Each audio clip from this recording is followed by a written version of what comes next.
Andy, thank you so much for being the first victim of my interview ever. When you initiated the idea of doing this, I think a couple of weeks ago, one of the things I absolutely love so much about you, Andy, is just get things done. And very frankly, in my journey as a coach, I've had, it's been in the back of my mind, should I do this podcasting? We're always thinking of how can we create value and leave a legacy. And I, in fact, had a very good chat with a very good mate of mine about 18 months ago. And, it's been kind of boiling in the background. And you, just 2 weeks ago, you said, Dom, let's do this. And I'm like, wow, amazing. And here we are having this chat today. I just really want to say how much I appreciate you, the energy that you're bringing into our lives. I think we've known each other for how long now, Andy? 5, 6 years, I think. 5, 6 years? Yeah, who's counting? Very first moment. Who's counting? From the very first moment, I think Sue and I met you at the magic moments. Boy, we were absolutely captivated at the genuine, authentic soul that you are. And for us to be today, locking arms with you, collaborating as part of eqstrategist to bring even more of our love and learnings and grow and serve with the people out there, man, is one of the greatest honors we have. But thank you so much for making some time for this call this morning. I think the outcome for this call is very simple. I just always hungry to find new ways to have people benefit from wonderful people who are inspiring heroes in lives. And very often we look at people who are, I guess, so often out in the world of media and in the news every single day, and yet there are amazing heroes each and every day who go out there and touch lives, and you are one of them. Thank you. Amazing soul that you are now, and now an inspirational speaker who has touched lives across 11 different countries now, Andy? Yeah. Tell us a little bit more about your background, being in this world of transforming lives and helping people who live their lives. When did this journey start? It's incredible when you think back, and that's why I love, like you shared, everybody has a story. I truly believe that, and you're exactly from the same cookie cutter as myself in that we love to ask questions to just hear people's story. Like, it's fascinating, and people are, especially from Australia, obviously where we come from, people are so humbled in a way of the desire not to share for the thing that I believe is still alive and well in Australia, and that's the tall poppy syndrome. And for those that are listening that don't know, that's we love in Australia, we love an underdog story. It's like, come from the ground up. We'll support you all the way, but don't get too tall or big for your boots, because we'll quite easily cut you down. And I feel that maybe a big part of my life was that it was that was that desire to prove myself in the world as a young man, and finding yourself. You wanted to prove yourself. So I guess for me, the way I found that I could, I guess, prove my worth in the world was, to go out and become successful, by my own definition. So I was a clueless kid, but for me, I was very good at saving money, Dom. Like, everything, I was always very creative. I was never good at school per se. Like when it come to like the conventional stuff, mathematics and physics, I was atrocious. Yet English and language and communication, something I always really enjoyed. But I knew very well that school wasn't my place, and I left quite early. So I left in year 11 in Perth, Western Australia, where I grew up. So I was halfway through. I did my first lot of exams, absolutely nailed the English lit, 90% plus for the English lit, so essay writing and things. And the mathematics, which the irony is my dad's a maths teacher, I can't remember the score. I don't even think it's worth announcing, but it was terrible. And I got to that point, I just started to think, there's got to be more to life than this. Like, I can stick around and stay through school. I know it's not my place. And it's that, I guess, the first interaction or that calling of going, I know this isn't what I'm supposed to be doing. I know there's something more, and just having the courage to go for it. So I did, and leaving school early is you're really pigeonholed then, because you don't have the backing of education, or you don't have the certification and things to step out in the world. So long story short, I really fell back on what I enjoyed and loved.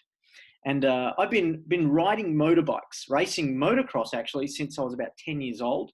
And I had a passion for it, loved it. I was out in the shed, I was fixing bike. one of the things I loved to do in my spare time was actually find broken down old motorbikes and things and do them up, fix them and sell them and make a profit. And I was doing that while I was at school.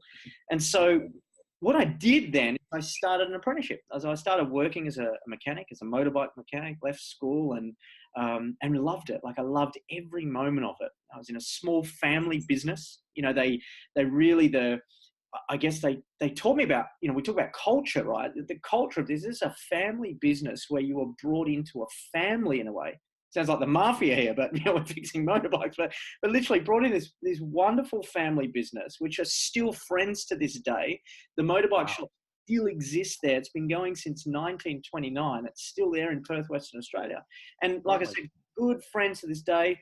And so, I just existed, mate. I was earning the wage, as an apprentice, first year mechanic, earning $167.70 a week, literally existing in the world and learning the skills and the craft. And it was that, I always had this question in the back of my mind, like, I wonder what else there is. And I didn't realize that it was always swimming away. And it was a chance encounter. I believe just like us, there's no coincidences in life. I interacted with a guy in Perth, Western Australia. His name's Jeff Moritz, and he's got a super successful business. It's called Jeff Moritz Gas and Air. And he did very well in, Perth, when the mining boom happened in Perth, Western Australia, property. He was involved in heating, air conditioning, and, so throughout residential properties and things. It was a big business. Now, I didn't know who this guy was. Happening when you were working as a mechanic. Yeah. So I'm literally met this guy as a chance encounter. How old were you then, Andy?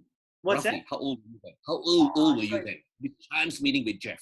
Great. So I was at that time, I think, 18 years old. 18. Oh my goodness. Wow. Yeah. So no personal development, anything, just working away, just existing. So what happened was this guy, Jeff Moritz, was on a holiday at the same time I was, having a break weekend away. And so we're in Mandurah, Western Australia. I'm with a group of friends. We're sitting in a spa bath with a beer in hand, as you do in Australia. And this guy's sitting opposite us, and you could just sense there was something different about him. For me, coming from middle-class family, I was never around money or wealth, but you sort of knew when there's people that it wasn't about the money. It's just that they carried themselves very differently. So I was intrigued, and this guy started asking us questions. So I'm with a group of friends, and he starts saying, what do you think you're going to be doing 5 years from now, 10 years from now? How much do you think you're going to be earning? Like questions that were just, as a mechanic apprentice at that time, earning a few $100 a week, it's something you don't even question or fathom. I'd never read books in my life, as far as, personal development or anything. And he quizzed and quizzed. And this was a guy that the day before I saw, he had this huge boat on the back of a trailer, and he had this brand new Toyota Land Cruiser pulling, like this whole thing. I just remember seeing it and thinking, wow. And then here we are sitting with this same guy, and he questioned and questioned, and he got to the end of the thing, and he said, I'm going to give you boys one piece of advice. He goes, you can take it. You can just think I'm a silly old man. He said, but do yourself a favor. Go read the book, Rich Dad, Poor Dad by Robert Kiyosaki. And like I said, I didn't read books, Dom. I was the kid, right? When it comes to reading, I enjoyed writing. But when it comes to reading, I would choose the books that were the choose your own adventure books. And those books were where you would read a chapter and you would get to the end of the chapter, and then you would decide, if you want to do this and go open this door, turn to page 64. I would choose the fastest way through and take that route. Then book's done, finished, I can write the project. So I didn't read.